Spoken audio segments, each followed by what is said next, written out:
Serikali ya Mapinduzi ya Zanzibar ya awamu ya 8 kupitia wizara yetu ya Habari, Vijana na Utamaduni inaendelea kuchukua hatua mbalimbali kuhakikisha waandishi wa habari nchini wanafanya kazi zao bila ya vikwazo vyovyote, kuwaona wanamudu kutekeleza majukumu adhimu na kuwapatia taarifa wananchi pamoja na taaluma juu ya mambo mbalimbali, iwe ya kisiasa, kiuchumi na kijamii. Lengo ni kuwa taarifa hizo ziweze kuwanufaisha wananchi na serikali yao na hivyo kuharakisha maendeleo ya nchi. Hata hivyo, ni imani yangu kwamba jukumu hilo la waandishi wa habari litaweza kufanikisha iwapo watendaji wa tasnia hiyo watafanya kazi zao kwa weledi mkubwa na kuondokana na ile dhana potofu miongoni mwa wanajamii kwamba kazi za uandishi wa habari zinaweza kufanywa hata na watu ambao hawana taaluma, ujuzi na maadili ya tasnia hiyo. Kwangu mimi, njia moja wapo ya kukuza weledi na vipaji katika kazi ya uandishi wa habari hii ni hii hatua ambayo mmeanza kuichukua SUZA, yaani kuhamasisha waandishi wa habari hasa wale wanaochipukia kushindana na kushiriki katika kuonesha vipaji vyao. Ndugu wananchi, wanafunzi na washiriki, dunia hivi sasa inashuhudia mabadiliko makubwa katika nyanja mbalimbali, ikiwemo hii ya mawasiliano, ikijumuisha pia masuala ya uandishi wa habari kama kauli mbiu ya mwaka huu ilivyobainisha. Kila uchao tunashuhudia teknolojia mpya pamoja na mbinu mpya za utendaji kazi. Katika kazi hiyo, iwapo mwandishi wa habari hatakuwa tayari kubadilika na kwenda na wakati, hatakuwa na nafasi na hataweza kufanya kazi kwa ufanisi. Aidha, dunia yetu ipo katika zama za kidijitali. Kwa mfano, ukiwa na simu ya mkononi ambayo inaitwa simu janja, smartphone, au una ujuzi wa teknolojia ya kutumia drone, unaweza kufanya shughuli nyingi za uandishi wa habari bila ya kutumia nguvu kubwa au muda mwingi wa kukusanya taarifa hadi ziweze kwenda mitandaoni au studio.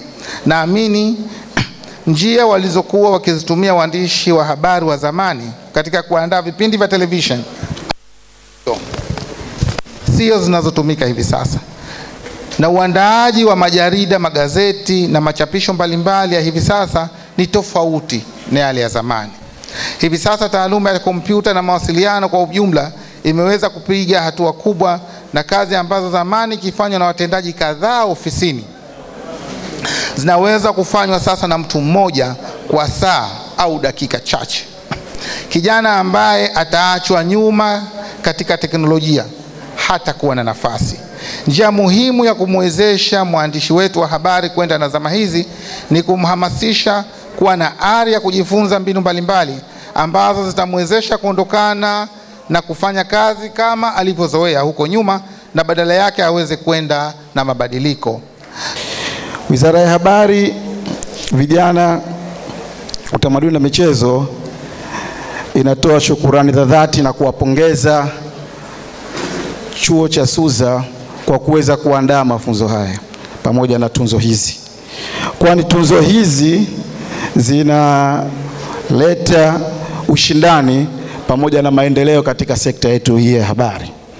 Kwa hiyo Wizara ya Habari inatoa pongezi sana kwa kuweza kufanikisha jambo hili. Vile vile Wizara ya Habari inaunga mkono swala hili ambalo umelifanya, kwa vile swala hili ambalo limefanyika hapa linakwenda kuleta matokeo chanya katika sekta yetu ya habari na kuweza kuzalisha watendaji wenye sifa katika sekta yetu hii ya habari. Hongereni sana kwa hilo. Basi tulichukue hili tunapoona kuna taarifa za upotoshaji, kwa sababu taarifa zile unakuta hazina ithibati. Sasa sisi kama SUZA na sisi waandishi vijana tunatoka hapa, basi sisi tuwe wa mwanzo kuhakikisha tunajibu au tunapingana na zile taarifa potofu, kwa sababu vyombo vya habari tunajua habari ndio inayopotosha na ndio inayotengeneza.